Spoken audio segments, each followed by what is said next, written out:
Hello students, कैसे हो यार? गुड आफ्टरनून, कैसे हो आप सभी लोग? जल्दी से बता दो फटाफट से, गुड आफ्टरनून, कैसे हैं आप सभी लोग? भाई मेरा नाम तो है सुमित राठी और मैं तो आपके साथ हूं इंडिया के number 1 study channel for NCERT, जिसका नाम क्या है दोस्तों? एनसीईआरटी 101। आप बताइए आप कैसे और कहां पे हो? Good afternoon. अरे सारी चीजें करेंगे, देखो हिस्ट्री भी लेके आऊंगा बट एक एक करके। ऐसा क्या एक ही साथ में चला दूंगा ना तो फिर घोच पोच हो जाएगा, फिर मेरे से हो नहीं पाएगी सारी चीजें एक समय पे, फिर तुम पता क्या कहोगे, अरे सर कराते नहीं हो वो नहीं। आज एनसीईआरटी देखो, एनसीईआरटी ज्योग्राफी के मैं 2 लेक्चर कराऊंगा, एक लेक्चर और करेंगे हम रात में, ठीक है? एनसीईआरटी के ही ज्योग्राफी के आज 2 लेक्चर करेंगे, एक अभी कर लिया, एक इवनिंग में कर लेंगे, रात में कर लेंगे, ठीक है? तो आज आज में 2 लेक्चर हो गए। और ऐसा अगर मैं कुल मिला के बात करूं ना अपना, तो कुल मिला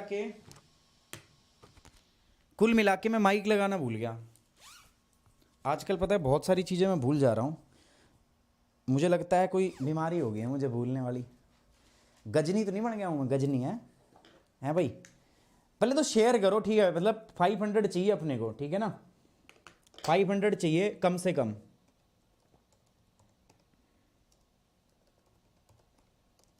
आज का भाव 500 क्यों भाई, 700 लिखेंगे। नुगा जी मांग ही रहे हो तो अच्छे से मांगो फिर। नहीं भाई, मांगते तो बन ही रहे हैं, ठीक है? आप लोगों से मांगना पड़ रहा है, शेयर करो तो जब मांगते बन रहे हैं तो अच्छे से बनेंगे नहीं? चलो, तो मैं क्या बात कर रहा था, अपन बात कर रहे थे दोस्तों एनसीईआरटी के ऊपर। आप कह रहे थे सर हिस्ट्री कराओ, अभी हिस्ट्री भी साथ साथ कराओ, तो मैं आपको बताने का प्रयास कर रहा था कि बच्चों हिस्ट्री अभी नहीं करते। सर हिस्ट्री क्यों नहीं करते? देखो मैं बता रहा हूं कि हिस्ट्री करेंगे बट पहले मैं क्या करूंगा, एक पार्ट कंप्लीट कराऊंगा। वो हो क्या रहा है, 2-2 पार्ट एक दिन में करने पे क्या होता है, एक सब्जेक्ट 2 पार्ट में नहीं करूंगा, मतलब एक सब्जेक्ट जो है ना पहले उसको फिनिश करूंगा, फिर दूसरा सब्जेक्ट है ना, तो वो मैं कर दूंगा। आज रात में ही मैं क्या करूंगा, एनसीईआरटी का ज्योग्राफी का एक दूसरा लेक्चर लगा दूंगा, क्योंकि ये लेक्चर भी छोटा है, नेक्स्ट लेक्चर भी छोटा है। और ज्योग्राफी क्या है, ज्योग्राफी आप मेरे से पढ़े हुए हो तो आपकी कमांड भी है अच्छी, तो उसको फिर हम क्या करेंगे, थोड़ा सा क्विक करेंगे, जल्दी जल्दी करेंगे। तो एक लेक्चर अभी कर लेंगे, एक लेक्चर रात में कर लेंगे, हो सकता है रात में 2 लेक्चर कर लें, है ना? तो जल्दी जल्दी हमारी ज्योग्राफी फिनिश हो जाएगी। तो ज्योग्राफी जब फिनिश हो जाएगी तो उसके बाद में फिर हम क्या कर लेंगे दोस्तों, उसके बाद में फिर हम अपना पॉलिटी या आपका एनसीईआरटी के ऊपर जो है वो क्या करेंगे, मूव करेंगे, ठीक? बट जो लाइव है वो वॉचिंग आनी चाहिए, सब बढ़ने चाहिए बच्चे। मैंने बताया भाव आज का 700 है, इससे पहले मैं बिल्कुल भी नहीं चलूंगा आगे, बता रहा हूं आपको। तो ये मेरा प्लान है, ठीक है? मुझे नहीं पता आपको कैसा लगा होगा, बट कराऊंगा मैं सारा। मैंने क्या बोला, मैं सारी एनसीईआरटी कराऊंगा, डोंट वरी, बट थोड़ा सा एक सिस्टम से, एक ऑर्डर से, ताकि ना दिक्कत आपको हो ना दिक्कत मुझे हो, है ना? और मेरे साथ साथ कुछ और एजुकेटर्स भी हैं जो यहाँ एनसीईआरटी के अंदर में अपना हाथ दिखाएंगे। जैसे जस्ट अभी मेरी क्लास खत्म होगी तो 4 बजे you also have one more class, जिसका नाम क्या होगा, आसू सर क्लास ले रहे हैं आपकी 4 बजे, और उस क्लास के अंदर में तमिलनाडु बोर्ड की एनसीईआरटी कराना है, जिसके अंदर में मॉडर्न इंडिया कंप्लीट करेंगे। तो ऐसे सब चीजें होंगी, है ना? तो मैं भी करा रहा हूं, बाकी लोग भी करा रहे हैं, तो सबसे पढ़ो। आपका अल्टीमेट पर्पस होना चाहिए पढ़ाई पढ़ाई पढ़ाई, ठीक है? वो पढ़ाई करो। ओके, एक बड़ा सा मैसेज दिख रहा है मुझे, hello sir, I am new students at your channels, I have no idea about the time of your class, please tell me at your time of your class. मैंने टेलीग्राम पे link join किया है but कुछ समझ नहीं आ रहा, please reply me. अच्छा जया, एक आप बात समझिए, अभी क्या है ना, मैं आपको बता देता हूं, फ्रॉम मतलब 3-4 दिन और मान लो, ठीक है? कुछ चीजों का समय फिक्स नहीं है ना? तो आपको अभी के लिए टेलीग्राम लिंक ही ज्वाइन करना पड़ेगा। बट मैं आज कोशिश करूंगा कि कम से कम एनसीईआरटीज का मैं टाइम फिक्स कर दूंगा। एनसीईआरटी फिक्स टाइम पे आएंगी आपकी, है ना? करंट इवेंट फिक्स टाइम पे आएंगे, और उसके बाद ना हम बहुत जल्दी एक कोर्स लॉन्च करने वाले हैं आपका 5 महीने का पूरा यूपीएससी प्री के लिए, उनका मैं फिक्स टाइम कर दूंगा। परंतु टिल देन, जब तक वो ना हो तब तक थोड़ा टेलीग्राम के माध्यम से मैनेज कर लो, ठीक है? वैसे क्लास मेरी 3 बजे के आसपास ही होगी, मैं आपको टाइम दे दूंगा। कल आपका जो ऊपर जो है, जो आपकी कम्युनिटी पोस्ट है चैनल की, उसमें आ जाएगी, या चैनल को क्या कर लो आप, सब्सक्राइब कर लो, तो आपको कम्युनिटी पोस्ट मिल जाएगी। आज मैं एनसीईआरटी 101 का जो आपका टाइम होगा वो मैं आपको मैसेज करा दूंगा, मतलब कम्युनिटी पोस्ट करा दूंगा, ठीक है? चलिए अब शुरू कर देते हैं क्लास को दोस्तों। तो आज का क्लास जो है दोस्तों, ये हमारी एनसीईआरटी ज्योग्राफी क्लास नंबर 7वीं है, इनसाइड अवर अर्थ। ये टॉपिक का नाम आप जाके देख लो, पृथ्वी के अंदर क्या है, ये टॉपिक है। मतलब क्या हुआ, आप समझ गए कि आज का टॉपिक है इंटरनल स्ट्रक्चर ऑफ अर्थ, पृथ्वी की आंतरिक संरचना। आज 2 मुद्दे होंगे इंपॉर्टेंट जिसके बारे में चर्चा करेंगे। ये चैप्टर नंबर 2 है, आज ही चैप्टर नंबर 3 को भी करेंगे हम, ठीक है? Today we are going to do chapter number 3 as well. तीसरे चैप्टर को भी हम आज ही खत्म करेंगे, और आप मेरे साथ हो ये आपको पता ही है। साथ ही साथ दोस्तों देखो, मेरी रेगुलर क्लास करने के लिए जो अभी हमारी स्टूडेंट थी, जो आज ही थी, नई थी इस चैनल के ऊपर, उनको मैं बता दूं, देखो हमारी क्लास के लिए ये चारों चैनल्स हैं, ज्योग्राफी 101, मैप्स 101, एनसीईआरटी 101, ये रहा, आप इस चैनल पे हैं, बट हमारे ये चैनल भी हमारे ही हैं, यहां पे भी क्लास होती है, ये भी यहां पे, और यहां पूरे दिन इन चैनलों पे हमारी क्लास होती है। तो मैं क्या कह रहा हूं, मेरे 4 अलग अलग चैनल्स हैं, मेरे एक चैनल नहीं है। मैंने क्या किया, देखो मेरा मन किया कि यार बच्चों के लिए यूपीएससी करंट अफेयर के लिए एक चैनल होना चाहिए, तो मैंने यहां पे एक चैनल लॉन्च कर दिया, है ना। अब बच्चे एनसीईआरटी पढ़ते हैं तो एनसीईआरटी उनको एक जगह पे मिलनी चाहिए, मैंने एक चैनल लॉन्च कर दिया। ज्योग्राफी की पूरी चीजें बच्चों को एक जगह पे मिलनी चाहिए, मैंने ज्योग्राफी लॉन्च कर दिया, ठीक है। और इसका अभी ना कुछ नई चीज देखने वाले हो, इसमें कुछ बड़ी चीज देखने वाले हो, बहुत जल्दी इसमें एक बड़ा परिवर्तन आप देखोगे जो आपके लिए बड़ा सरप्राइज है, ठीक है। तो ये चारों चैनल को क्या कर लो, सब्सक्राइब, अगर आप मेरे से जुड़े रहना चाहते हैं, मेरी क्लास रेगुलर करना चाहते हैं तो। बाकी आपको पता है, देखो अनअकैडमी ऐप पे भी हूं मैं, तो मैं वहां पे क्विज कराता हूं, मैं वहां पे स्पेशल क्लास कल हुई थी, आज भी स्पेशल क्लास होगी, शायद आज भी हमारी स्पेशल क्लास जो होगी वो 10 PM पे, आज और मैनेज करना पड़ेगा अंजलि, उसके बाद देखते हैं। तो उसके बाद में प्लस कोर्स भी होते हैं हमारे, मेरे प्लस कोर्स अभी चल रहे हैं अनअकैडमी ऐप के ऊपर, ये पेड कोर्स होते हैं जो यूपीएससी के लिए स्पेशली डिजाइन होते हैं। अगर आप इंटरेस्टेड हो तो you can come and join these plus courses by using the Sumit 10 code, है ना। सुमित 10 कोड यूज करोगे, अभी मेरा कोर्स था जो 9 जनवरी से स्टार्ट हुआ था, है ना। अभी मैं जल्दी एक नया कोर्स लेके आने वाला हूं दोस्तों, पॉलिटी का कोर्स मैं अब की बार लेके आ रहा हूं, तो आप उसमें भी एनरोल कर सकते हैं और आप उसमें भी मेरे साथ में जुड़ सकते हैं, ठीक है। बहुत जल्दी वो कोर्स भी आपका क्या होने वाला है, लाइव होने वाला है। तो ये है हमारा अभी तक का सिस्टम। तो सुमित 10 कोड है मेरा, याद रखिएगा दोस्तों, आप इसके द्वारा ज्वाइन कर सकते हैं। आज का टॉपिक है inside of earth, inside our earth, पृथ्वी के अंदर क्या है, ठीक है, पृथ्वी के अंदर क्या है। The topic completely discuss 2 things, ठीक है। ये टॉपिक, पूरा टॉपिक 2 चीजों के बारे में चर्चा करता है, ठीक है, 2 चीजों के बारे में चर्चा करता है। पहली जो चर्चा होती है ना दोस्तों, वो होती है इंटरनल स्ट्रक्चर ऑफ अर्थ, लेकिन 7वीं क्लास के बच्चे को पढ़ाया गया है, तो उस पर बहुत ज्यादा बर्डन डालने के प्रयास नहीं किया, उसको बहुत सिंपल बातें बताई है कि पृथ्वी किस प्रकार से हम पृथ्वी का डिवीजन करते हैं, ठीक है। तो इसमें बताया, देखो डायग्राम में दिखाया हुआ, क्रस्ट होता है, फिर लिथोस्फीयर भी लिख दिया इसने, ठीक है, फिर क्या कर दिया, कोर लिख दिया, इनर कोर, आउटर कोर। तो ऐसे बच्चा कंफ्यूज भी हो सकता है, ठीक है। तो कोई भी अगर आपके परिवार में भी है, मैं तो कहता हूं वो भी पढ़ेंगे, उनको भी समझ में आएगा, इतनी इजी लैंग्वेज में हम कराएंगे। सो इंटरनल स्ट्रक्चर ऑफ अर्थ, पहली जो चीज हमें समझनी, और दूसरी जो चीज हमें समझनी है यहां से, that is the type of rock, चट्टानों के प्रकार। 2 मेजर एरिया है, 2 कोर एरिया है इस पर्टिकुलर टॉपिक के, ठीक है। आज जो हम पढ़ेंगे, ठीक है, इसके 2 इंपॉर्टेंट एरिया जहां से हमें डिस्कस करना है। पहला इंटरनल स्ट्रक्चर ऑफ अर्थ, पृथ्वी की आंतरिक संरचना, और दूसरा क्या था, टाइप ऑफ रॉक, चट्टान कितने प्रकार की होती है। तो चट्टान अपनी मुख्यतः 3 प्रकार की होती है। देखो पहला कौन सा होगा, फर्स्ट बोलेंगे आपका इग्निशियस, आग्नेय चट्टान। दूसरा होगा आपका सेडिमेंट्री रॉक, ठीक है, जिनको हम बोलेंगे आपका, ठीक है, सेडिमेंट्री को भी बोलते हैं हिंदी में, देखो मेरे को नाम भूल गया मैं। और तीसरा है अभी क्या दोस्तों आपका मेटामॉर्फिक, जिनको बोलेंगे हम कायांतरित। तो आग्नेय चट्टान, अवसादी चट्टान और कायांतरित चट्टान, 3 प्रकार की चट्टान। तो 2 फोकस्ड एरिया हमारा। सबसे पहले बात करते हैं इंटरनल स्ट्रक्चर ऑफ अर्थ। दोस्तों ऐसा नहीं है कि आप नहीं पढ़े हुए, आप सबको पता है पृथ्वी के अंदर एक 3 लेयर का एक स्ट्रक्चर बनता है। तो पृथ्वी जो है वो आपका 3 लेयर होती है उसमें अलग अलग पृथ्वी के अंदर। जो सबसे बाहर की लेयर होती है उसको हम क्या बोलते हैं दोस्तों, आउटर मोस्ट लेयर जो होती है हमारी, outer most layer of the earth, उसको बोलते हैं हम क्रस्ट, मेंटल और कोर। इस प्रकार से एक डिवीजन होता है, और इसी डिवीजन को दोस्तों मैं आपके साथ में यहाँ पे करने वाला हूं, मैं आपके साथ में यहाँ पर पढ़ने वाला हूं। सो आज देखेंगे, सबसे पहले हम we are going to discuss about the internal structure of earth, पृथ्वी की आंतरिक संरचना के बारे में यहां पर हम क्या करने वाले हैं दोस्तों, डिस्कस आपके साथ में करने वाले हैं, ठीक है। चलिए, सो अगर मैं पृथ्वी की आंतरिक संरचना देखूं तो देखो आउटर भाग, ये सारी चीजों को हमने मुख्यतः 3 भागों में बांटा हुआ है, ठीक है। तो क्रस्ट की आप देख लो, कोई नहीं, अगर आप पृथ्वी की संरचना के बारे में देखते हो तो you can divide the earth into these 3 part. हम बात कर सकते हैं क्रस्ट की, हम बात कर सकते हैं मेंटल की, हम बात कर सकते हैं कोर की। तो ये 3 अलग अलग भाग होते हैं मित्रों। हिंदी के अंदर आप देखोगे तो क्रस्ट को ना क्रस्ट ही लिखा हुआ है किताब के अंदर, लेकिन मैं आपको इसका सही नाम बताऊंगा। इसका नाम है भू चटपटी। क्या नाम है दोस्तों, भू चटपटी। दूसरा जो है मेंटल, मेंटल का मतलब होता है दोस्तों आवरण, ठीक है। और जो तीसरा भाग है कोर, कोर को बोलते हैं हम नाभिक या केंद्रीय भाग, है ना। और इसको वैसे क्रोड भी बोल देते हैं हम, क्रोड बोलते हैं, लिखा भी होगा इसमें, ठीक है। सो ये आपके 3 मेन पार्ट हैं, 3 मुख्य भाग हैं जिसमें हम इसको क्या करते हैं, डिवीजन करते हैं। The outer most part is crust, फिर मेंटल है और फिर क्या कोर है। तो यानी कि अगर मैं आपको बताना चाहूं, सारे लोग इससे भली भांति परिचित हैं, सबको पता भी है, बहुत आसान चीज है, इसके अंदर में कोई भी बहुत बड़ा काम नहीं है कि आपको समझ में ना आएगा। आपको पता है देखो पृथ्वी को हम 3 कंसेंट्रिक लेयर के अंदर इस प्रकार से विभाजित करते हैं। पृथ्वी के अंदर में आपके हमारे पास 3 मुख्य लेयर बनती है। जो पृथ्वी के अंदर होती है आपका, ठीक है। और वो कौन कौन सी होती है दोस्तों, आपको पता है, द आउटर मोस्ट लेयर जो है हमारे पास, जो सबसे बाहर की लेयर होती है ना, ये इस लेयर को हम नाम देते हैं दोस्तों आपका क्रस्ट, ठीक है। क्या नाम देते हैं, क्रस्ट। देखो इसको हम नाम क्या देते हैं दोस्तों, मेंटल, और इसको हम नाम क्या देते हैं दोस्तों, कोर, ठीक है। ये है सारा। अगर मैं पृथ्वी की रेडियस की बात कर लूं दोस्तों, यहां से यहां तक, देखो अप्रोक्सीमेट ये है 64,000 किलोमीटर। मैं अप्रोक्सीमेट ले रहा हूं, मैं आपको वैसे बिल्कुल एग्जैक्ट नहीं बता रहा। अप्रोक्सीमेट कितनी है, 6400, 6400 किलोमीटर जो है इसकी अप्रोक्सीमेट क्या है दोस्तों, रेडियस है ना। अच्छा, ऊपर अगर हम बात करते हैं क्रस्ट, तो क्रस्ट कैसा है दोस्तों, क्रस्ट देखने पे अगर आप देखोगे तो ये सॉलिड मिलता है आपको। कैसा मिलता है, सॉलिड, मतलब ठोस।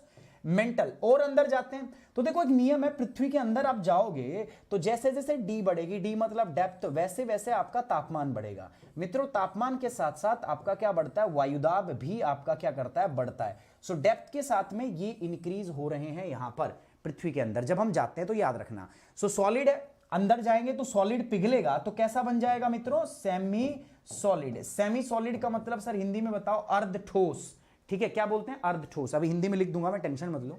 और जो कोर होता है दोस्तों, जब और अंदर चले जाएंगे तो it will convert into the liquid, ये लिक्विड में बदल जाएगा, ठीक है। इसको क्या बोलते हैं हम, द्रव, ठीक है। लिक्विड का हिंदी मतलब क्या होगा, द्रव। तो सबसे पहले बाहर वाली भाग क्या है, क्रस्ट, जिसको हम बोलते हैं सॉलिड, उसके बाद ये सेमी सॉलिड, और ये क्या हो गया, कोर, ठीक है। अब देखो आप ऐसे समझ सकते हो कि जिस प्रकार हमारा मनुष्य का शरीर दो चीजों से, दो विभिन्न तत्वों से मिलकर बना हुआ है। पहला क्या है, हड्डी, है ना। देखो दो तत्वों से अगर हम बात करें ना, कोई भी चीज इस पृथ्वी में, इस ब्रह्मांड में कुछ बेसिक एलिमेंट से मिलकर बनती है ना। वो कौन कौन से एलिमेंट्स हैं, मैंने एक ऐसा ही सवाल किया था आज से ठीक कितने समय पहले, आज से मैंने ठीक इतने ही, मैं बात करूं 3 साल पहले मैंने एक ऐसा ही सवाल किया था। ये सवाल मैंने मेरठ में पूछा था। मेरठ के छात्र थोड़े रंगीन किस्म के होते हैं, मैं पढ़ाया करता हूं।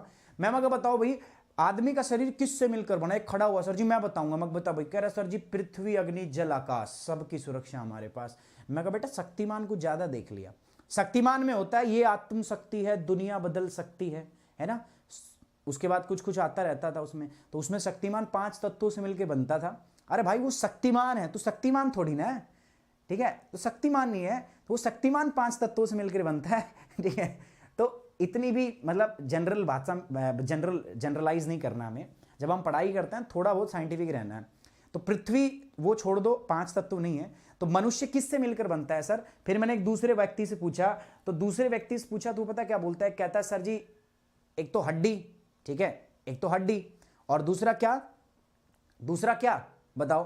कहता जी दूसरा, आप बताओ दूसरा क्या। कहता जी दूसरा मांस। मैं कह मांस मत बोल, उसके राल टपक जाएगी, मांस का नाम लेती चिकन याद आ जाता है उसके।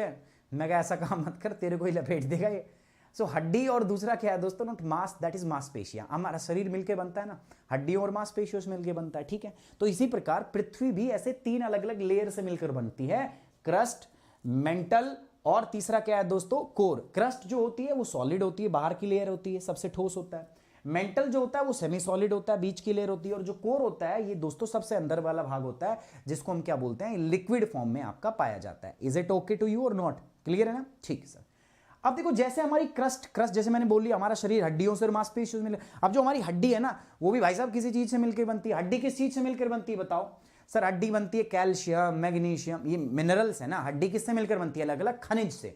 तो इसी प्रकार हमारा क्रस्ट भी अलग अलग खनिज से मिलकर बना है। ये किस खनिज से मिलकर बना है दोस्तों, ये मिलकर बना है सियाल और एल्यूमिनियम, इसको बोलते हैं सिलिकॉन और एल्यूमिनियम, है ना। ये 2 चीजों से मिलकर बना है, सिलिकॉन और एल्यूमिनियम। इसीलिए दोस्तों इसको बोलते हैं हम सियाल चाची। क्या बोलते हैं, क्रस्ट को बोलेंगे सियाल चाची, और इसको बोलेंगे याद रखना सीमा भाभी, और इसको बोलेंगे जी नफे चाचा। क्या बोलेंगे, नफे चाचा। सर इससे क्या होगा, याद हो जाएगा। देखो सियाल के अंदर SI का मतलब है सिलिकॉन और Al का मतलब है एल्यूमिना।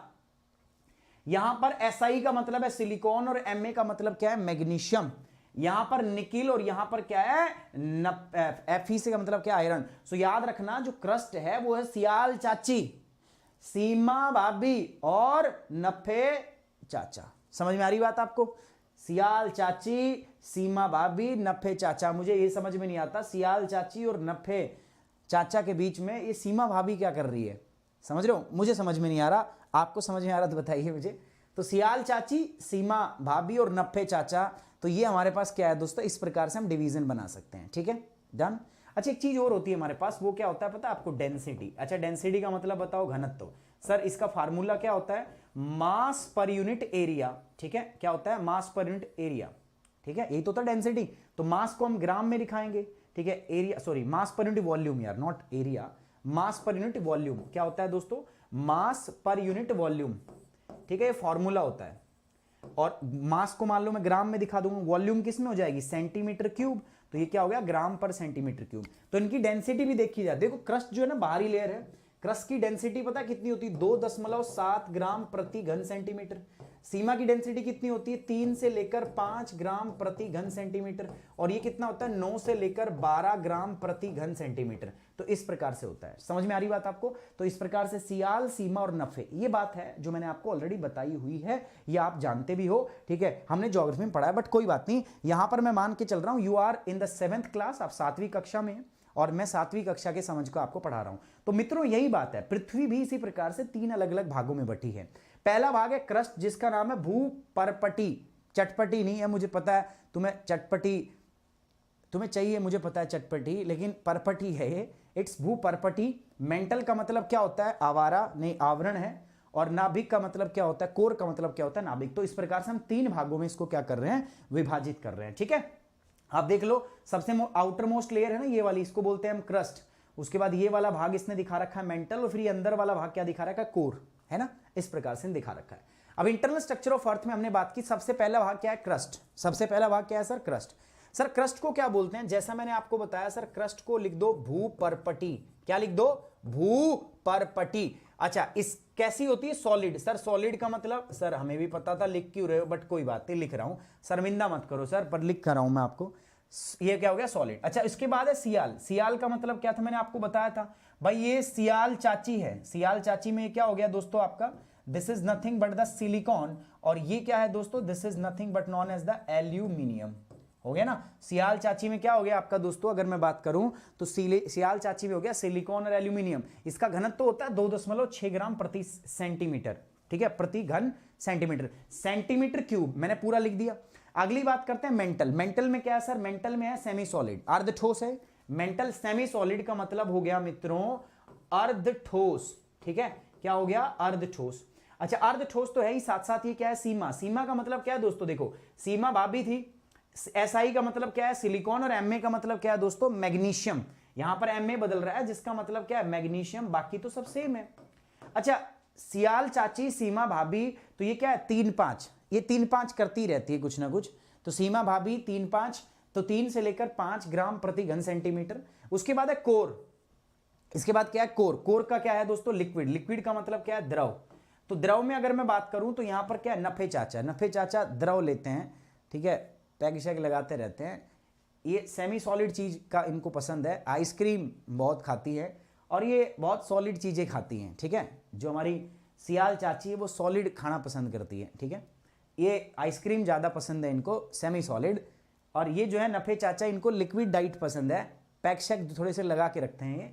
और साथ साथ में ये पैक का टाइम जो होता है इनका रात का होता है 9 से 12, ठीक है। ये पैक लगाना कब पसंद करते हैं, 9 से 12 ही लगाते हैं आपका ये। अरे मजाक कर रहा हूँ, ऐसे बहुत सारे ऊट पटांग चीज़ें जो है ना आपको पढ़ाई जाती है, बताई जाती है, ठीक है, परंतु हमें ऐसा कुछ पढ़ना नहीं है ना, अपने को ऐसा कुछ पढ़ना नहीं है, अपने को नॉर्मल चीज़ें देखनी होती है। तो मैं क्या बोल रहा हूँ, क्रस्ट है, मेंटल है और कोर है, सॉलिड, सेमी सॉलिड, लिक्विड। ऐसा क्यों हो रहा है, बिकॉज जैसे जैसे सर हम अंदर जाते हैं तापमान बढ़ता है, और बढ़े हुए तापमान की वजह से वो पिघलने लगता है। सियाल, सीमा, नफे। सियाल चाची, सीमा भाभी, नफे चाचा। सियाल चाची जो है दोस्तों सॉलिड डाइट लेती है, 2.7 ग्राम प्रति घन सेंटीमीटर इनकी डेंसिटी है। सीमा भाभी जो है आइसक्रीम सेमी सॉलिड पसंद है, 3-5 करती रहती है, 3 से 5 के बीच में। और नफे चाचा की डाइट जो है वो द्रव, सारा दिन ध्यान उसी पर रहता है नफे चाचा का, 9 से 12 में लेते हैं नफे चाचा, ठीक है ना, 9 से 12 के बीच में नफे चाचा का समय होता है। आवाज नहीं आ रही क्या आप लोगों को, मेरी आवाज तो आ रही होगी ना यार, आवाज। अरे सारा दम मेरे से ही लगवाओगे, थोड़ा तुम भी लगा लो दम। एक काम करो, कान के अंदर से सफाई करवा दो आज, ठीक है, अपने फोन का आवाज खोल लो, ठीक है ना। नहीं एग्जाम्पल मैंने दिया नहीं है, मैं एग्जाम्पल में कंट्रोल कर गया यहाँ पे, समझ रहे हो, मैं थोड़ा कंट्रोल कर गया, थोड़ा असामाजिक हो जाता है, समझो बात को। नहीं तो एग्जाम्पल तो मैं इसमें ऐसा देता, 1 मिनट में क्या 1 सेकंड में यूं याद हो जाता है, लेकिन मैं तो हाथ बंधे हुए हैं ना मेरे। ठीक है, चलिए आगे, मतलब समझने वाले समझ भी गए होंगे, बाकी कोई बात नहीं, जिनको समझ में नहीं आया पोगो देखो। ठीक है ना, चलो आगे बढ़ते हैं दोस्तों। अब अर्थ का डिवीजन करते हैं बाय वॉल्यूम। ये तो सर हमने क्या पढ़ा सर, ये तो हमने पढ़ा डिवीजन वैसे नॉर्मल, एक डिवीजन देखते हैं वॉल्यूम से। अगर मैं बात करता हूं ना क्रस्ट, तो पता है आपको क्रस्ट पूरी पृथ्वी का कितना परसेंट है वॉल्यूम भाई, 1% है। तो अर्थ जो है वो पूरी जो क्रस्ट है वो पूरी अर्थ का 1% है वॉल्यूम के हिसाब से। मेंटल जो है ना हमारे पास वो कितना है, 84% है, 84% है बाय वॉल्यूम। साथ ही साथ में कोर जो है ये 15% होता है हमारे पास बाय वॉल्यूम। सो आप देख लो, crust 1% by volume, mantle 84% by volume और कोर 15% बाय वॉल्यूम। ठीक है, तो इस प्रकार से हमारे पास जो अर्थ का डिवीजन है बाय वॉल्यूम इस प्रकार से हमारे पास में उपस्थित है। अब जो क्रस्ट सुनी ना हमने, अभी क्रस्ट सुनी थी पहले, है ना। अभी क्रस्ट 2 प्रकार की होती है, देखो एक तो कॉन्टिनेंटल क्रस्ट और एक क्या होती है, ओशोनिक क्रस्ट। अब मैं फिर से एक एग्जांपल दूंगा आपको, ठीक है, आप फिर खुश हो जाओगे। एग्जांपल सुनो, मेरी बात ध्यान दो, मैं क्या कह रहा हूं, सपोज एक एग्जांपल सोचो आप, मैं क्या कह रहा हूं, ध्यान दो। क्रस्ट जब मैं बोलता हूं तो आपके दिमाग में आता क्या है, जब मैं क्रस्ट बोलता हूं, what comes in your mind, क्या समझते हो आप क्रस्ट से? सर क्रस्ट का मतलब मेरे को पता क्या लग रहा है कि सतह जिसपे हम रहते हैं ऊपर घर बना के, जिसपे हम खड़े हैं अभी, है ना, दैट इज क्रस्ट। वो क्या होती है, मतलब पृथ्वी की ऊपरी सतह, यही होती है। ठीक ठीक, अब मैं क्या कह रहा हूं, आप ऐसा दिमाग में थोड़ा फील करो, आप जहां हो, आपके घर हो, ठीक है, आप घर में हो, तो आपके घर के बराबर में एक तालाब है, मान लेते हैं तालाब है, पानी वानी भरा हुआ है, ठीक है, मछलियां हैं उसके अंदर, और आप उस तालाब के अंदर सुबह सुबह भैंस नहला के लाते हो, भैंस की पूंछ पकड़ के आप भी तैरते हो उसके अंदर, समझ रहे हो, ऐसा मान लो पड़ोस में क्या तालाब है। अब एक बात बताओ, जहां आप हो, मतलब जो आपका घर है, क्या उसमें क्रस्ट होगी? अरे आपके घर में क्रस्ट होगी कि नहीं होगी, हाँ या ना? हाँ सर होगी, ठीक है, क्रस्ट होगी। अब मैं ये पूछ, तभी तो घर टिका हुआ है। अच्छा, जो बराबर में तालाब है क्या उसमें क्रस्ट होगी, बता सकते हो? आपके घर में क्रस्ट है क्योंकि घर टिका हुआ है, क्या तालाब में क्रस्ट है? कई बच्चे कहेंगे नहीं, तो मैं उनको बोलूंगा मीटर ठीक करवाओ अपना, तालाब में भी क्रस्ट है तभी तो पानी टिका हुआ है, तलहटी। अरे क्रस्ट वो तालाब में भी तो आता है, फर्क क्या होता है बताओ? सर घर में जो है ना, वो घर में जो क्रस्ट है वो ऊपर है तो मोटी होती है, और जो बाहर तालाब में क्रस्ट है वो क्या होती है, नीचे होती है, पतली। मतलब घर वाली जो है वो मोटी है, और घर वाली क्रस्ट जो है वो मोटी है, और बाहर वाली क्रस्ट जो है वो क्या है, पतली है। याद रखना हमेशा, घर वाली क्रस्ट हमारे पास क्या है, मोटी है, बाहर वाली क्रस्ट क्या है, पतली। तो ऐसा ही समझो, ये आपका घर था जहां पे आप रहते हो, आप सोचो ये घर है हमारा, है ना, दिस इज अवर घर, एंड दिस इज क्या है दोस्तों, अपना बराबर का तालाब। पूरी दुनिया को, जो हमारे पास पृथ्वी होती है ना, उसको हम ऐसे ही 2 भागों में विभाजित कर सकते हैं, 2 भागों में बांट सकते हैं। किस किस भाग में बांट सकते हैं दोस्तों? इसी प्रकार से पूरी दुनिया को हम 2 अलग अलग भागों में विभाजित कर सकते हैं, और वो कौन कौन से पार्ट हैं, चलिए बात कर लेते हैं। देखो, सो पूरी दुनिया को we can divide into 2 different part. एक होगा आपका घर, और दूसरा क्या होगा दोस्तों, पड़ोस का तालाब। ठीक है, तो कला का बेहतरीन प्रदर्शन करते हैं, आप भी सीख लो, ये मेरे साथ हो तो ये सीख लो, मैप बनाना सीख लो, यूपीएससी में बहुत नंबर मिलेंगे। ठीक है, इतने नंबर मिलेंगे तुम सोच नहीं सकते। अगर मैप बनाना आप जानते हो तो आपको बहुत नंबर मिलेंगे। कला का बेहतरीन प्रदर्शन आपको आना चाहिए।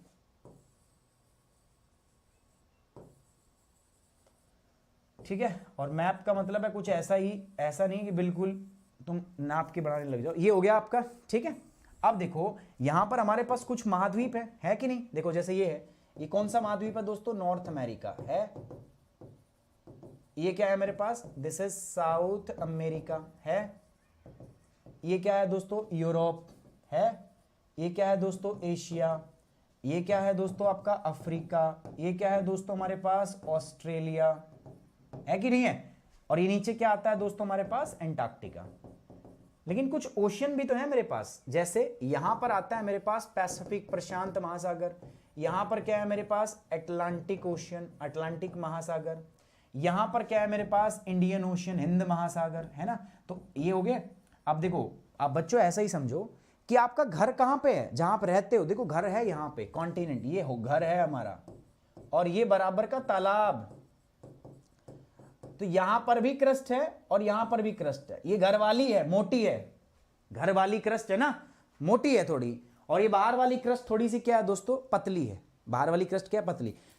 कहने का मतलब है, जब हम कई बार, मैं ये क्यों बता रहा हूं पता है, बच्चों को जब हम सोचते हैं ना, जब मैं क्रस्ट बोलता हूं तो बच्चा सिर्फ इसी को सोचता है, इसको सोचता है ना, वो पानी वाले भाग को भूल जाता है, वो सोचता है ये तो क्रस्ट है ही नहीं, नहीं वो भी क्रस्ट है। और वो कौन सी क्रस्ट है, वो कॉन्टिनेंटल। तो क्रस्ट को हम दो भागों में, ये पूरा ही क्रस्ट है जिसको हम दो भागों में बांटते हैं दोस्तों। तो क्रस्ट जो है it can be divided into two part, पहली कॉन्टिनेंटल क्रस्ट और दूसरा क्या है, ओशियनिक क्रस्ट। ठीक है, ये कॉन्टिनेंटल क्रस्ट है, ये ओशियनिक क्रस्ट है। कॉन्टिनेंटल क्रस्ट जो है ये कितने वेरी करती है, मैं आपको बता दूं, जो कॉन्टिनेंटल क्रस्ट है ना हमारे पास, कॉन्टिनेंट की क्रस्ट जो है ये वेरी करती है, ये कम से कम 35 किलोमीटर और अधिक से अधिक पता है 50 किलोमीटर तक होती है, इतनी मोटी होती है। और ओशियनिक क्रस्ट पतली होती है, तो ये कम से कम 3 किलोमीटर, कहीं ज्यादा किस्मत अच्छी है तो 10 किलोमीटर, बहुत ज्यादा, ये बहुत ज्यादा बोल दिया मैंने, बाकी 3 से 5 ही होती है। ठीक है, ये 3 किलोमीटर से कितना होती है, 5 किलोमीटर। अब एक बात बताओ, किसको तोड़ना आसान है, घर वाली को या बाहर वाली को? घर वाली तो तुम्हें ही तोड़ देगी, 35 से लेकर 50 किलोमीटर मोटी है, समझ रहे हो। तो बाहर वाली को तोड़ना क्या है दोस्तों, आसान है। इसीलिए जो ज्वालामुखी और भूकंप आते हैं वो बाहर वाली को तोड़ के आते हैं, समझ रहे हो। अरे तोड़ना किसको आसान है, बाहर वाली को। इसीलिए ज्यादातर भूकंप, ज्यादातर जो वोल्केनो है वो किसके नीचे आते हैं, बिलो द ओशियन, समुद्र के नीचे ही आते हैं। 70% जो वोल्केनो है ना वो यहाँ आते हैं, 70% जो आपके वोल्केनो है ज्वालामुखी वो कहाँ आते हैं, बिलो द ओशियन। और आप कोई कारण पूछे तो क्या करोगे, अगर कोई आपसे कारण पूछे उसका एक रैप्टा देना, कह रहा बेवकूफ हो, पागल हो, पता नहीं तुम्हें, ओशियन क्रस्ट पतली है, 3 से 5 किलोमीटर की है, तो यहां पर अगर पतली होगी तो क्या होगा भाई, पतली होगी तो क्या होगा भाई, आराम से टूटेगी। ज्वालामुखी कैसे आता है, नीचे से आता है सर जी, क्रस्ट को तोड़ के। अब क्रस्ट को कौन सी को तोड़ना आसान है, ये तो भाई साहब तुम्हें ही तोड़ देगी। 35 से 50 किलोमीटर, सोचो 50 किलोमीटर, इसको तोड़ना मुश्किल है, इसको तोड़ना आसान है, तो ये जल्दी टूटेगी। तो यहां से तो ज्यादातर वोल्केनो कहां से आते हैं, यहां से। तो याद रखना क्रस्ट दो भागों में बटी होती है, कॉन्टिनेंटल क्रस्ट और ओशियनिक क्रस्ट। अब देखो, अब जाने अनजाने में ना ही सही, बट इसने एक वर्ड यूज कर दिया दोस्तों, लिथोस्फेयर। क्या वर्ड यूज कर दिया, लिथोस्फेयर। अब बच्चों के दिमाग में आ जाता है, 7th क्लास के बच्चे हैं, अब मेरे क्लास में हमारे दिमाग में आएगा सर ये लिथोस्फेयर क्या है, हमें तो पता नहीं है। तो बच्चों मैं आपको एक बात बताता हूं, देखो जो पृथ्वी का डिवीजन है ना वो हम दो प्रकार से करते हैं। देखो पहला डिवीजन हम किस प्रकार से करते हैं, केमिकल डिवीजन। ठीक है, केमिकल डिवीजन में क्या है, केमिकल डिवीजन में बताया था मैंने आपको, सियाल, सीमा, नफे, चाचा। ठीक है, सियाल, चाची, सीमा, भाभी, ठीक है, और नफे, चाचा, ऐसा बताया था मैंने आपको। ठीक है, दूसरा एक डिवीजन और होता है जिसको बोलते हैं मैकेनिकल रिजिडिटी, मैकेनिकल डिवीजन। इसमें मतलब ठोसता, कठोरता के आधार पर, मैकेनिकल मतलब क्या होता है, कठोरता के आधार पर भी हम डिवीजन करते हैं। और जब हम कठोरता के आधार पर डिवीजन करते हैं तो हम इस प्रकार से पृथ्वी को 3 भागों में बांटते हैं। सबसे पहला भाग जो पृथ्वी का सबसे ऊपरी भाग है, सबसे ऊपरी भाग, ये वाला भाग, जिसको हम क्या बोलते हैं दोस्तों, उस ऊपरी भाग को हम बोलते हैं लिथोस्फेयर। ठीक है, क्या बोलते हैं, लिथो। अभी इसमें जो लिथो वर्ड है ना, लिथो वर्ड, लिथो का मतलब क्या होता है पता है आपको, लिथो का मतलब होता है रॉक। क्या होता है, रॉक। अब इसमें कौन कौन से पार्ट होते हैं मैं आपको बता दूं, इसके अंदर क्रस्ट तो होता ही होता है, साथ ही साथ में इसमें अपर पार्ट ऑफ मेंटल भी होता है, अपर पार्ट ऑफ मेंटल भी आपका होता है, समझिए बात को। उसके बाद में दूसरा पार्ट बताया इसने, स्थेनोस्फेयर। तो ये जो मेंटल का भाग होता है ये स्थेनोस्फेयर है दूसरे नंबर पे। तीसरे नंबर पे इसने बताया मीजोस्फेयर, जो बचा हुआ मेंटल है। और लास्ट में बताया इसने क्या, आपका बेरिस्फेयर। इसको समझना है तो मेरे साथ एक चीज आपको थोड़ा सा देखनी पड़ेगी। ठीक है, 2 मिनट के लिए है, उसके बाद ये भी आपको समझ में आ जाएगा। ध्यान से देखो, मैंने पृथ्वी को 3 भागों में बांटा, ये क्रस्ट है, ये मेंटल है, सॉरी क्रस्ट, मेंटल, कोर हो गया, आउटर मास्ट। ठीक है, अब मैं इसको क्या करूंगा, मैं इसको डिवाइड कर रहा हूं। देखो मैंने ऐसे इसका एक पीस सा काट लिया ऐसे। ठीक है, मैंने ऐसे एक पीस काट लिया इसका, डन, काट लिया मैंने ऐसे। मैं इसको काट के इधर रख रहा हूं, अब मैं इसको काट के इधर रख रहा हूं, समझो वो पीस ही है जिसको मैंने उठाया और मैंने यहां पर आपके समक्ष रख दिया। अब इसमें जो सबसे ऊपरी भाग है ना इसका, देखो ये वाला भाग, इसको बोल दिया दोस्तों हमने क्रस्ट, दिख रहा है आपको, इसको हमने बोल दिया मेंटल, और ये हो गया कोर। बहुत आसान है, ध्यान से देखना, आराम से समझ में आएगा, कोई दिक्कत वाली बात नहीं है। ऊपर वाला भाग क्रस्ट, बीच वाला भाग, ठीक है, ये वाला भाग क्या था हमारा दोस्तों, this is nothing but this is known as crust. ये वाला जो भाग है इसको हमने नाम दे दिया मेंटल, और ये वाला जो भाग था इसको हमने नाम दे दिया कोर। जो इधर भी तो था, क्रस्ट वाला भाग कौन सा था, ये रहा, मेंटल ये रहा, और कोर ये रहा, है ना, सेम ही तो है। अब हमने क्या किया, हमने दोस्तों इसकी मेंटल को दो भागों में बांट दिया, ऐसे ये लो, और कोर को भी। इसको हमने नाम दिया है आउटर मेंटल, और ये क्या होगी हमारी अंदर वाली है तो इनर मेंटल। ये क्या है दोस्तों, दिस इज आउटर कोर, और ये क्या है मित्रों, दिस इज इनर कोर। हो गया। यहां पर अगर बात करेंगे, यहां पर दिस इज कॉन्टिनेंटल क्रस्ट, इसको हम बोलते हैं कॉन्टिनेंटल क्रस्ट। और ये क्या आएगा दोस्तों, यहां पर पानी भरा होगा, ये होगी अपनी ओशियन वाली क्रस्ट, तो this is oceanic crust. So this is known as oceanic crust. मैं लिख दूं इसको, ये हमारी अभी पढ़ी थी ना हमने, ओशियोनिक क्रस्ट है। देखो समझ में आएगा बहुत अच्छे से। अब देखो कुछ बच्चे ऐसे हैं जिन्होंने पढ़ा हुआ है, तो उनको क्या लगेगा पता है, जो ज्योग्राफी पढ़ चुके हैं उनको लगेगा यार ये सर क्या करा रहे हैं। बट आप याद रखो, मैं एनसीईआरटी पढ़ा रहा हूं, तो मैं ये दिमाग में बात लेके चल रहा हूं कि आप 7वीं क्लास के बच्चे हो, ठीक है, तो इतना समझ के चलना आप भी। अब देखो ये जो ऊपर वाला भाग है ना, जो क्रस्ट वाला भाग, क्रस्ट तो है ही है, और ये मतलब आउटर मेंटल का थोड़ा ऊपर वाला भाग भी ले लो, ये ऊपर वाला भाग भी ले लो, यानी कि मैं अगर बोलूं आपको तो ये कंप्लीट पार्ट और ये भी पार्ट ले लो इसके अंदर, ठीक है। मैं दूसरे कलर से इसको देखने की कोशिश हम करेंगे, ठीक है ना।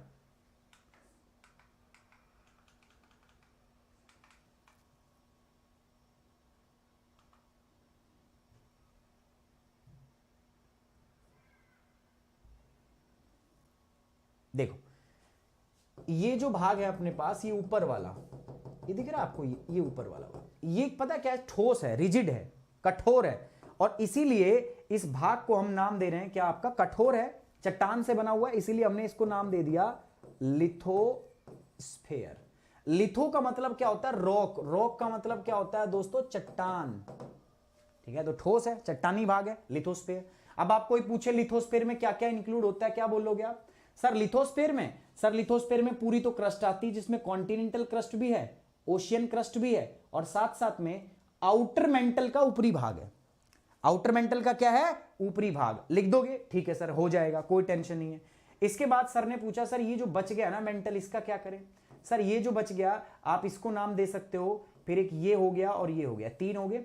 अब इनको भी आप नाम दे सकते हो। ये जो बचा हुआ भाग है ना, इसको हम बोलते हैं asthenosphere.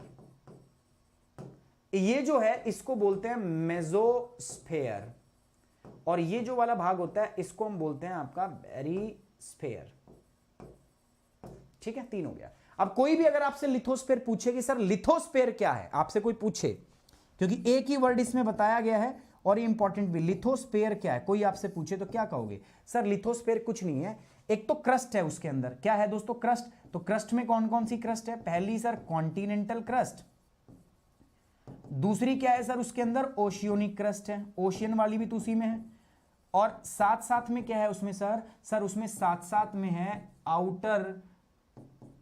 Upper part of outer mental, क्या है उसके अंदर दोस्तों, उसमें plus upper part of outer mental.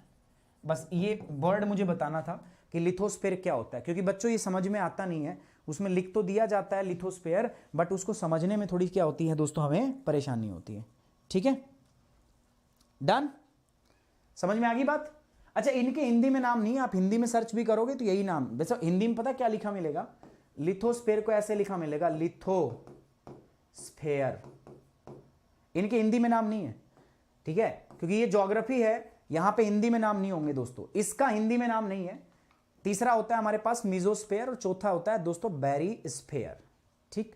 तो यहां पर ये वाला जो भाग है ये है, ये वाला भाग ये रहा, और ये वाला भाग ये रहा, है ना। तो इसका है नहीं, होता तो मैं बता देता, पिछले वाले का है जो मैंने आपको बता ही दिया, ठीक है, पिछले वाले का मैंने बता दिया आपको, इन सब का। कॉन्टिनेंटल क्रस्ट मैं हिंदी में लिख देता हूं, कोई टेंशन वाली बात नहीं है, अगर आपको इतना भी समझ में नहीं आ पा रहा कोई बात नहीं। देखो कॉन्टिनेंट का मतलब क्या होता है, महाद्वीप, और क्रस्ट का मतलब अभी पढ़ाया था मैंने, क्या था, भूपर्पटी। तो ये महाद्वीप की भूपर्पटी, और ये क्या हो गया दोस्तों, ये होगी महासागर की क्या, भूपर्पटी। अब देखो जो हिंदी के चक्कर में सोच के बैठे हैं वो सोचेंगे यार हिंदी में हमें आता होगा, नहीं, तुमने ज्योग्राफी थोड़ी ना पढ़ी है तो तुम्हें नहीं आता होगा। भूपर्पटी word is a different word, ये तभी आएगा जब तुमने सीखा हो, समझा हो, पता हो, है ना। तो याद रखो यूपीएससी के अंदर जब भी आप तैयारी करने बैठते हो दोस्तों, लैंग्वेज कुछ नहीं होता, आपको सब्जेक्ट सीखना होता है, यही गलती हम करते हैं दोस्तों, ठीक है। पंडित जवाहरलाल नेहरू, मेरा नाम इंग्लिश में क्या है, मैं हिंदी में मेरा नाम है सुमित राठी, ऐसे लिखता हूं मैं हिंदी में मेरा नाम है सुमित राठी। अब एक बात बताओ, अब मैं हिंदी में सुमित राठी हूं तो इंग्लिश में मैं बराक ओबामा हो जाऊंगा क्या? इंग्लिश में बराक ओबामा हो जाऊंगा? नहीं ना, तो नाम तो सेम ही रहते हैं। लेकिन पता क्या होता है, लेकिन अगर आपको कोई कहे सुमित राठी नाम का ऐसा बंदा है, भाई वो पढ़ा रहा है, एक तो आपने देखा हो तो दिमाग में पिक्चर बनती है, हाँ भाई जानते हो आप, एक आपने देखा ही नहीं तो आपको लगेगा यार पता नहीं क्या। तो यही हो रहा है, आपका दिमाग वही रिस्पॉन्स करता है जिसको आप जानते हो। आप जानते हो ना सुमित राठी को, तो इंग्लिश में लिखा हो और चाहे हिंदी में लिखा हो, समझ में आएगा आपको। समझ रहे हो बात मैं क्या कह रहा हूं? तो बात करो, कंटेंट पे ध्यान दो, समझ रहे हो ना, कंटेंट पे ज्यादा ध्यान दो रेदर देन इधर उधर की बातें। ये मैंने बता ही दिया, इसको बोलते हैं भू परपटी। अब ये मैं आज ही एंटरटेन कर रहा हूं, मैं ज्यादा करूंगा नहीं हिंदी वालों को। आवरण और ये क्या है, कोर, कोर को बोलते हैं कोर। सारा हिंदी में ही बता रहा हूं मैं आपको, ठीक है। केमिकल मैंने बता दिया आपका सियाल सीमा निफे। मैकेनिकल मतलब कठोरता के आधार पर। ये मिनरल मतलब खनिज के आधार पर। दो प्रकार से हम बांटते हैं, तो खनिज के आधार पर, दूसरा कठोरता के आधार पर। ये हो गया, ये कंप्लीट हमने देख लिया। चलिए आगे बात करते हैं टाइप ऑफ रॉक। दूसरा पार्ट आ जाता है इसका दूसरा भाग आ जाता है हमारे सामने, चट्टान के प्रकार, टाइप ऑफ रॉक। तो दोस्तों सुनो मेरी बात, तीन प्रकार की चट्टान होती है। देखो यहां पे पहली इग्निशियस। अब कहोगे हिंदी में बताओ, अरे हिंदी में बताऊंगा, अभी थोड़ी देर सब्र करो, हिंदी में अगली स्लाइड पे है। पहली इग्निशियस, दूसरी है सेडिमेंट्री और तीसरी है मेटामॉर्फिक। सर हिंदी में बता दो जल्दी से। पहली कहते हैं आग्नेय चट्टान, दूसरी होती है अवसादी चट्टान और तीसरी है रूपांतरी। अगर मैं किसी चीज को हिंदी में ना बताऊं तो ये मान लेना उसका नाम फिर सेम है। मतलब अगर मैं इंग्लिश में बोल के छोड़ दूं सुमित राठी, तो ये मान के चलना हिंदी में भी भाई ये सुमित राठी है। हिंदी में भी ये मुंशी प्रेमचंद्र नहीं होगा, ये सुमित राठी ही रहेगा। समझ में आ गई बात आपको? तो हिंदी में मैं कोई अलग नाम नहीं होगा, इंग्लिश में सेम ही रहेगा वो। इंग्लिश में अगर मैं सुमित राठी लिख के छोड़ देता हूं तो समझना हिंदी में भी उसका नाम सुमित राठी है। अगर वो हिंदी में उसको मुंशी प्रेमचंद्र कहा गया होता तो वो खुद बता देता आपको, ठीक है ना। डन। तो दोस्तों तीन प्रकार की चट्टान है। पहली चट्टान है आग्नेय, दूसरी अवसादी और तीसरी क्या, रूपांतरित। अब देखो ये वर्ड का ना ओरिजिन बताना चाहता है। अब देखो ये तो तुमने पढ़ लिया, अब सोचो ये मैंने एनसीईआरटी की कटिंग ही रखी है यहाँ पे, एनसीईआरटी में से लिया मैंने शब्द की उत्पत्ति। अब इसमें इसने कहीं पे भी इग्निशियस, आग्नेय शब्द की उत्पत्ति के बारे में नहीं बताया इसने किसके बारे में बताया, देखो इग्निशियस, देख रहे हो आप। तो यही मैं आपको दिखाना चाहता हूं कि इंग्लिश हिंदी जैसा कुछ नहीं है, ये ज्योग्राफी है मित्रों, ज्योग्राफी सीखनी है। इग्निशियस एक लैटिन शब्द से बना है, लिखा हुआ है लैटिन शब्द, इसका मतलब होता है इग्निस। यही तो चक्कर है, जो सब्जेक्ट हुए हैं, सब्जेक्ट बने भारत में डेवलप नहीं हुए, ये दुनिया भर में डेवलप हुए हैं। तो जो शब्द जहां पे डेवलप हुआ वो वहीं का ओरिजिन होता है। जैसे अब इग्निशियस को लिख के दिखाओ, हिंदी में ले लो, तुम्हें बेवकूफ बना दिया इग्निशियस, इंग्लिश में भी हिंदी में लिख दिया ऐसे। तो इग्निशियस का मतलब क्या है, लैटिन शब्द है जिसका मतलब है इग्निस। इग्निस का मतलब होता है अग्नि, मतलब वो चीज जो अग्नि से बनी। और अग्नि से क्या बनता है, तो ये बनता है हमारा लावा से। तो ये ओरिजिन बता रहा है, ठीक है, लावा से बनता है ये। लावा कह दो या मैग्मा। अब आप फिर कहोगे सर हिंदी में बताओ, ये क्या लिख दिया, तो लावा और मैग्मा मतलब देखो ये रहा मैग्मा, है ना। मैं सिर्फ डाउट क्लियर करना चाह रहा हूं, बाकी किसी को कोई टारगेट नहीं कर रहा मैं, डोंट वरी। दूसरा है हमारे पास सेडिमेंट्री। देख लो हिंदी में नहीं लिखा, इंग्लिश में चेपा हुआ है। सेडिमेंट्री भी एक लैटिन शब्द से बना है, सेडिमेंट, और सेडिमेंट का मतलब होता है स्थिर। सेडिमेंट का मतलब क्या होता है, स्थिर।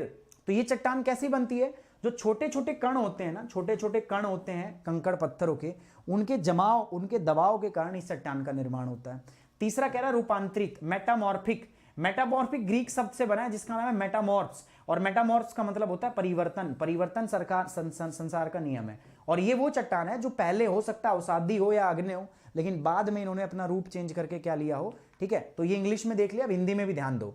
इग्निशियस का मतलब वो चट्टानें जो सीधी किससे बनती हो, लावा से बनती हो या मैग्मा से बनती हो। The rock which is formed by the solidification और the cooling of the lava. ऐसी चट्टान जो लावे के ठंडे होने के कारण जिनका निर्माण होता है, इग्निशियस चट्टान।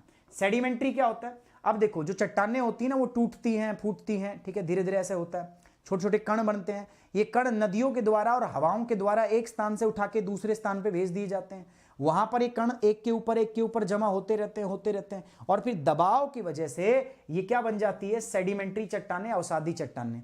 तीसरी एक मेटामॉर्फिक। मेटामॉर्फिक में क्या होता है, देखो मान के चलो कोई सेडिमेंट्री रॉक है या कोई इग्निशियस रॉक है, इस पे बहुत ज्यादा दबाव में डाल दूं मैं या बहुत ज्यादा मैं हीट डाल दूं, तो उससे क्या होगा दोस्तों, बहुत ज्यादा दबाव, बहुत ज्यादा तापमान, बहुत ज्यादा स्ट्रेस के कारण इन चट्टानों का रूप परिवर्तित होने लगता है, इसीलिए उसको बोलते हैं मेटामॉर्फिक रॉक। मेटामॉर्फिक का मतलब है रूपांतरित, पहले कोई और थी अब कुछ और हो गई है। ये वर्ड है ओरिजिन। इग्निशियस वर्ड किससे बना है दोस्तों? इग्निस। इग्निस का मतलब होता है फायर। सेडिमेंट्री बना है दोस्तों सेडिमेंटम। सेडिमेंटम का मतलब क्या होता है दोस्तों? आपका सेटल डाउन, आराम से शांति से बैठ जाना। मेटामॉर्फिक का मतलब क्या होता है? चेंज, जो मैंने आपको यहां पे भी समझा दिया। अब देखो टाइप ऑफ रॉक डिवीजन देखते हैं। तो आग्नेय चट्टान यहां पे देखो लावा से बनी होती है, इनको प्राथमिक चट्टानें भी कहा जाता है। और इसमें मुख्य चट्टान कौन सी है दोस्तों? ग्रेनाइट इसका एक मुख्य उदाहरण है। सेडिमेंट्री रॉक, सेडिमेंट्री रॉक का मतलब होता है अवसादी चट्टान, ठीक है। सेडिमेंट्री का मतलब क्या होता है? अवसादी चट्टान। और अवसादी चट्टान का मतलब क्या होता है? ये अवसादों से मिलकर बनती है। अवसाद का मतलब छोटे छोटे कण जो चट्टानों से टूट के आए, उनके छोटे छोटे अवसादों से इनका निर्माण होता है, ठीक है। ये अवसाद जो है हवा के द्वारा, पानी के द्वारा, आदि के द्वारा लाए जाते हैं और जमा कर दिए जाते हैं। और जमा होते होते होते इनसे क्या बन जाती है? अवसादी चट्टानें। जैसे आप देखो बलुआ पत्थर जो है ना, बलुआ पत्थर जिसको हम बोलते हैं बालू का पत्थर, तो बालू पत्थर जो है वो बालू रेत से बना है। जो रेत होता है ना बालू का, वो जमा होता रहता है, होता रहता है, होता रहता है, फिर वो क्या बन जाता है? बालू पत्थर। कहोगे सर ये कैसे पॉसिबल है? मैं बताता हूं। आज एक काम करो, एक मिट्टी का एक कट्टा लो, आपके घर में कट्टा होगा ना, बैग होगा एक, तो एक बैग में मिट्टी डाल दो, ठीक है, बिल्कुल। और उस मिट्टी को अच्छे से भर के एक कोने में रख दो, ऐसी जगह रख दो, कभी उसको छेड़ो मत। आज मत देखना, जब आपके बच्चे आपके जितने हो जाए तब उसको खोल के देखना दोस्तों, उस बैग के अंदर मिट्टी नहीं मिलेगी, उस बैग के अंदर में पत्थर मिलेगा। वो पत्थर क्यों? क्योंकि जो आपने मिट्टी डाली थी, आपने उसको बिल्कुल हिलाया नहीं है, तो उसमें सीमेंटेशन होने लगता है। सीमेंटेशन मतलब वो पार्टिकल जो है उनके बीच में जो जगह है वहां पर पार्टिकल फंसने लगते हैं और वो बिल्कुल पत्थर का रूप ले लेता है, ठीक है। इसी प्रकार से बलुआ पत्थर जो बालू से उसका निर्माण होता है। आगे बढ़ते हैं दोस्तों, इंग्लिश में देखते हैं। इग्निशियस रॉक, पहली रॉक, देखो ऐसी रॉक जो लावा निकलता है पृथ्वी के अंदर से। जब लावा ठंडा होता है उससे जो चट्टान बनती है 2000 known as the igneous rock, lava चट्टान बोल देते हैं उसको। ये जो होती है इनको प्राइमरी मतलब सीधी पहले यही चट्टान बनती है। सेडिमेंट्री रॉक कब बनेगी? जब प्राइमरी चट्टानें टूटेंगी तो अवसाद बनेगा, वो अवसाद जमा होगा तो क्या बनेगा? फिर सेडिमेंट्री बनेगी। ऐसे ही मेटामॉर्फिक कब बनती है भाई? कायांतरित चट्टान कब बनती है? जब एक प्रकार की चट्टान पे आप हीट और प्रेशर डालो, मतलब वो ओरिजिनल चट्टान नहीं है, वो तो बदला हुआ रूप है। तो ये जो प्राइमरी चट्टान होती है वो सिर्फ और सिर्फ कौन सी होती है? Igneous rock. इग्निशियस रॉक को ही हम प्राइमरी चट्टान कहते हैं। ये जो रॉक होती है इनको हम प्राइमरी चट्टान भी बोलते हैं। ये किससे बनती है? जो लावा सॉलिडिफिकेशन होता है उससे बनता है। ग्रेनाइट इसका एक अच्छा उदाहरण है। Granite is the best example of such rock. Granite इसका सबसे अच्छा और सबसे बेहतर उदाहरण है। ग्रेनाइट एक प्रकार की इग्निशियस रॉक है। यूज करते हैं ना ग्रेनाइट को, अरे घर के अंदर में जो ग्रेन याद ना रहे ना तो ऐसे याद करना, घर के अंदर जो ग्रेन कूटने में इस्तेमाल करते हैं, अनाज में चक्की में इस्तेमाल होता है, वो ग्रेनाइट होता है। ठोस होता है, कठोर होता है। तो ग्रेनाइटिक रॉक होती है इग्निशियस, ये सीधा लावा के निकलने से बनती है, ठीक है। ये किसके निकलने से बनती है दोस्तों? लावा के निकलने से, ठीक है। अगली बात करते हैं सेडिमेंट्री। सेडिमेंट्री मैंने बताया, अब सोच के देखो, ये ग्रेनाइटिक रॉक थी मान के चलो। अब इस पे क्या होता है? हवा पानी काम करता है। ये चट्टान पत्थर के ऊपर थी, मतलब पहाड़ पे थी, वहां से लुढ़क के नीचे आई, छोटे छोटे कणों में टूट गई। अब वो कण हवा और मिट्टी बहा के ले गई, वो कण जमा होते रहे और उनके जमा होने के बाद एक चट्टान बनी, तो उसको हम क्या बोल देंगे? सेडिमेंट्री रॉक, ठीक है। सो ये रॉक जो होती है they are formed by the deposition and compression of the sediments. जो तलछट होते हैं हमारे पास, जो अवसाद होते हैं, उन अवसादों के जमा होने के कारण इसका निर्माण होता है। These sediments are transported and deposited by the wind and water. ये सेडिमेंट्स हवा और पानी द्वारा लाए जाते हैं। जैसे सैंडस्टोन इसका उदाहरण मान लो ग्रेनाइट, इसका उदाहरण क्या है? सैंडस्टोन एक एग्जाम्पल है दोस्तों, जो किससे बना है दोस्तों? It is formed by the grain of the Sands. अपनी क्लास के ठीक बाद में आसू सर की बहुत जबरदस्त क्लास आपके लिए होने वाली है दोस्तों। जबरदस्त क्लास कर रहे हैं वो आपका एनसीईआरटी के लिए, तमिलनाडु बोर्ड की। मैं रिक्वेस्ट करूंगा सारे बच्चे उसमें प्रेजेंट रहें, ठीक है, सारे बच्चे प्रेजेंट रहें। देखो आप ही के लिए कर रहा हूं यार, नहीं तो फिर मेरे करने का कोई फायदा नहीं हुआ। फिर आप नहीं करना तो फिर ठीक है, चलते जैसा सोचना है आपको, फिर जैसा कर रहे हो आप चलने दो, वैसा क्या करें। आप ही के लिए कर रहा हूं तो रिक्वेस्ट आप सभी बच्चे उसको ज्वाइन जरूर करें। सो सैंडस्टोन जो है it is made from the grains of the sands. तीसरी मेटामॉर्फिक मतलब कायांतरित, रूपांतरित चट्टानें। ये वो चट्टानें होती हैं which are result from alteration of the pre existing rock. कोई पहले चट्टान थी, उस पर हमने हीट और प्रेशर लगाया, उस चट्टान का रूप बदल गया। क्या बोल दिया हमने? मेटामॉर्फिक, कायांतरित, रूप बदलने से जिसका वो नहीं। ये जो है प्री एग्जिस्टिंग रॉक जो होती है, हो सकता है पहले कोई इग्निशियस रॉक रही हो, या सेडिमेंट्री रॉक रही हो, और उसके बाद में हीट और प्रेशर की वजह से बदल के वो क्या बनी होगी, आपकी मेटामॉर्फिक। समझ रहे हो, पहले तो लावा से ही बनी थी, वो पहले लावा निकला था, लावा से बनी थी, बन गई चट्टान। अब उस पर हीट और प्रेशर लग गया तो उसका रूप बदल गया। अभी मैं एग्जांपल दूंगा, जैसे जैसे क्ले होती है ना, क्ले बालू मिट्टी किस में बदल जाती है, स्लेट में बदल जाती है। अरे ऐसे ही लाइमस्टोन चूना पत्थर किस में बदल जाता है, मार्बल में बदल जाता है। ये उदाहरण है किसके, मेटामॉर्फिक रॉक की। किसके एग्जाम्पल है दोस्तों, these are the example of the metamorphic rock. तो याद रखना, जो हमारे पास इग्निशियस रॉक है, जो सबसे पहले वाली रॉक थी, ये वाली रॉक प्राइमरी रॉक, इस प्राइमरी रॉक को भी हम दो भागों में बांटते हैं। पहली भाग कौन सा है, इंट्रूसिव रॉक, दूसरा क्या होता है, एक्सट्रूसिव रॉक। सर ये इंट्रूसिव एक्सट्रूसिव क्या है, समझना है। चलो ये देखो, पृथ्वी के अंदर लावा स्टोर्ड है, ये लावा पृथ्वी के अंदर से बाहर आता है। अभी पढ़ाया ना मैंने, क्या पढ़ाया, बाहर वाली को तोड़ना आसान है, घर वाली को तोड़ना आसान है। चलो बाहर वाली को छोड़ना आसान है या घर वाली को छोड़ना आसान है, घर वाली को नहीं छोड़ सकते, बाहर वाली को छोड़ सकते हो। अब छोड़ने की जगह तोड़ना डाल दो, बाहर वाली को तोड़ना क्या है दोस्तों, आसान है, क्यों, पतली होती है वो, ठीक है। तो ऐसे ही सोचो, जब लावा आता है तो वो तोड़ के आता है क्रस्ट को, जब वो लावा तोड़ के आएगा तो क्या होगा, जब मान के चलो क्रस्ट पतली है तो वो क्या करेगा, नीचे से आ रहा है प्रेशर, इससे तोड़ के ना, तोड़ के बाहर आ जाएगा, बाहर आ जाएगा, बाहर आके क्या करेगा, बाहर लावा फैल जाएगा। तो ऐसे में क्या होता है, एक्सट्रूसिव, एक्सट्रूसिव मतलब बाहर आ गया।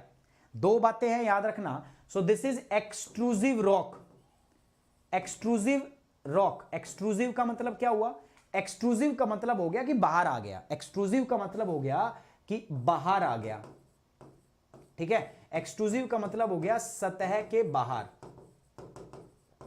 और इंट्रूसिव है ना वो, तो मैं भी क्या कर रहा हूं, इंट्रूसिव का मतलब क्या होता है दोस्तों, इंट्रूसिव का मतलब होता है सतह के अंदर, सतह के अंदर। जब सतह के अंदर कोई चट्टान बनती है उसको बोलते हैं इंट्रूसिव, और जब सतह के बाहर कोई बनती है, सतह के बाहर। अब ये कैसे बनेगी सर, वही तो बता रहा हूं आपको, सोच के सोचो, ऐसा दिमाग में डालो कि बाहर वाली नहीं है, घर वाली है। और घर वाली होगी तो क्या होगा, क्रस्ट मोटी होगी, और क्रस्ट मोटी होगी तो लावा अंदर ही रह जाएगा। कई बार क्या होता है, वो लावा अंदर ही धीरे धीरे जमने लग जाता है, सॉलिड होने लग जाता है अंदर ही। जब अंदर लावा सॉलिड होता है तो ऐसे स्ट्रक्चर बनने लग जाते हैं, जैसे ये बन गया, इसको बोलते हैं बैथोलिथ। ऐसे हॉरिजॉन्टल सेटल होता है तो बोलते हैं सिल, ऐसे वर्टिकल होता है तो उसको बोल देते हैं डाइक, जैसे बना हुआ है। ऐसे बन जाता है, इसको बोलते हैं लैकोलिथ, ठीक है, लैकोलिथ, बैथोलिथ, इनको बोलते हैं लैंड फॉर्म। ये आगे पढ़ोगे आप, ठीक है। These are the intrusive land form. तो इंट्रूसिव और एक्सट्रूसिव का मतलब क्या है, दिस इज एक्सट्रूसिव, जब लावा बाहर आ जाए तो एक्सट्रूसिव, जब लावा सतह को तोड़ के बाहर आके किसी प्रकार की चट्टान का निर्माण करेगा उसको हम बोलेंगे एक्सट्रूसिव रॉक। और जब लावा पृथ्वी के अंदर रह के ही किसी चट्टान का निर्माण करेगा तो उसको बोलेंगे हम एक्सट्रूसिव, नहीं इंट्रूसिव। समझ में आ गई बात। अरे एक्सट्रूसिव और इंट्रूसिव का मतलब आपको क्लियर हुआ बच्चों या नहीं? जल्दी से मैं कमेंट देख रहा हूं, मुझे बताइए, कोई भी डाउट, कोई परेशानी, समस्या है तो यू कैन आस्क मी। आप मुझे बता सकते हो कि सर ये समस्या है, हमें इस समस्या का समाधान करो। और नहीं है तो दोस्तों आपको पता है क्या करना है, you just have to write okay की रिपोर्ट है सर। वीडियो लाइक करनी है, शेयर करनी है। देखो जितने भी नए बच्चे हैं उनसे रिक्वेस्ट है कि प्लीज चैनल को सब्सक्राइब करना है यार आपको। और साथ ही साथ सुनो, आज एक और क्लास करेंगे हम एनसीईआरटी की ही, ठीक है। छोटा लेक्चर होगा तो एनसीईआरटी का ही हम एक और लेक्चर करेंगे इन द इवनिंग। टेलीग्राम पर मेरा जो लिंक है वो आपको मिल जाएगा, तो टेलीग्राम पे जाके क्लास का टाइमिंग और लिंक जो है आपको मिल जाएगा, तो वहां से आप देख सकते हो, ठीक। कोई दिक्कत समस्या है तो बताओ। कमेंट में देख रहा हूं कुछ खास बात कर नहीं रहे आप, चलो कोई बात नहीं। तो दो प्रकार की चट्टान होती है, एक तो इंट्रूसिव और एक एक्सट्रूसिव। अब आप कहोगे सर हिंदी में बताओ, तो हिंदी में बता देते हैं दोस्तों। इसको बोलते हैं अंतर्भेदी, छेदी नहीं, छेदी सिंह दूसरा था, ये अंतर्भेदी। और ये क्या है दोस्तों, ये है आपका बहिर्भेदी, ठीक है। इसको क्या लिख सकते हो दोस्तों, इसको लिख सकते हो बहिर्भेदी, ठीक है। सो दिस इज अंतर्भेदी और दूसरा क्या है दोस्तों आपका बहिर्भेदी। सो दो प्रकार की चट्टान है हमारे पास। अब ये भी बताऊं, ए अनार, तै तरबूज, भै भालू, ए डी, रे रथ और ये दी, अंतर्भेदी, अंतर्भेदी, ठीक है। क्लियर रहेगा। और ये क्या, बहिर्भेदी। अंतर्भेदी जो पृथ्वी के नीचे बन जाए, सतह के नीचे, और बहिर्भेदी जो बाहर आके चट्टानों का निर्माण होता हो। क्लियर, ओके की रिपोर्ट है, बहुत बढ़िया, शाबाश, मजा आ गया। तो ये बाहर आएगा तो इस प्रकार से लावा बनाएगा, से पर्वत पर्वत बनाएगा, तो पर्वत बनता है तो एक्सट्रूसिव। और ये अब इनसे बनते क्या क्या ये आगे पढ़ोगे यार, बैथोलिथ, सिल, लोकोलिथ, ये समझना है इंट्रूसिव लैंडफॉर्म्स है। लैंडफॉर्म्स क्या होते हैं सर? स्थल मंडल। ये लावा जो होता है ना, जब बाहर आता है तो पर्वत बनाता है, बाहर आता है तो पर्वत, तो उसको बोलते हैं एक्सट्रूसिव लैंडफॉर्म, जिसमें क्रेटर, लावा डोम ये सब होते हैं। लेकिन जब अंदर रहता है तो फिर ये क्या बनाता है? Batholith, sills, laccolith, magma. तो ये याद रखना कि जब पृथ्वी से फटके लावा बाहर आएगा तो वो पर्वत का निर्माण करेगा, वो क्रेटर का निर्माण करेगा, क्रेटर लेक का निर्माण करेगा, लावा डोम का निर्माण करेगा। लेकिन जब पृथ्वी के अंदर रहेगा तो बैथोलिथ, सिल्स, लैकोलिथ, डाइक, इन सब का वो क्या करेगा दोस्तों? निर्माण करेगा। ठीक है, आगे बढ़ते हैं दोस्तों। ये रॉक साइकिल है, रॉक साइकिल है। पहले क्या हुआ देखो, पहले क्या था? मैग्मा था, लावा फटा, लावा फटा तो इससे क्या बनी दोस्तों? सॉलिड हुआ, आग्नेय चट्टान बनी। देख लो, संगमरमर, ठीक है, सॉरी संगमरमर कह रहा हूं, ये आग्नेय चट्टान बनी, इसको बोलते हैं ग्रेनाइट। क्या है दोस्तों? ये ग्रेनाइट। ऐसे बन गया, आग्नेय चट्टान थी, ग्रेनाइट बन गया। अब ग्रेनाइट टूट गया, छोटे छोटे अवसाद बन गए, तलछट। अब तलछट से क्या हुआ? अवसादी सेल बने, और अवसादी सेल से क्या हुआ? ये जब जलने, अवसादी सेल बन गई, अवसादी चट्टान बनी, और अवसादी चट्टान पर जब हीट और प्रेशर आपने दोबारा लगाया तो ये कायांतरित हो गई। ऐसा इधर लिखा हुआ है। मैग्मा से बना क्या? इग्निशियस, इग्निशियस से बना सेडिमेंट, सेडिमेंट से बना सेडिमेंट्री रॉक, और इस सेडिमेंट्री रॉक से फिर क्या बन जाती? मेटामॉर्फिक रॉक, जब एक्सेस हीट और प्रेशर में रहती है तो। ठीक है,